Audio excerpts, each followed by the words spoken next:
Kalau sekarang kamu lagi batuk, tenggorokan gatal, dan badan mulai meriang, sini aku kasih tahu cara bikin wellness shot alami untuk bantu kamu redakan gejalanya. Tidak perlu alat mahal atau bahan impor, cukup pakai yang mudah ditemukan di dapur kamu. Cuci bersih jahe, kunyit, dan kencur. Pastikan tidak ada sisa tanah, lalu bilas dengan air minum. Karena kali ini kita pakai blender, jadi pastikan semua bahannya dipotong kecil-kecil. Kandungan jahe pada minuman ini bisa bantu kamu mengurangi peradangan pada saluran napas, menghangatkan dan menenangkan sistem pencernaan, membantu mengeluarkan lendir dan meredakan mual. Ada kunyit sebagai antiinflamasi dan bantu mempercepat pemulihan. Kencur yang bantu melegakan pernapasan, mengurangi batuk dan tenggorokan gatal. Juga sebagai antioksidan alami loh. Pemanisnya aku pakai dari jeruk lokal.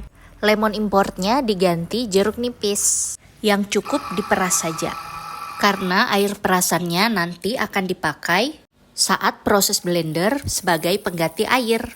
Jadi minuman sehat ini tanpa tambahan air dan pemanis buatan. Nggak harus ribet, yang penting niat. Wellness shot ala dapur sendiri tetap bisa bantu jaga kesehatan kamu. Selamat mencoba!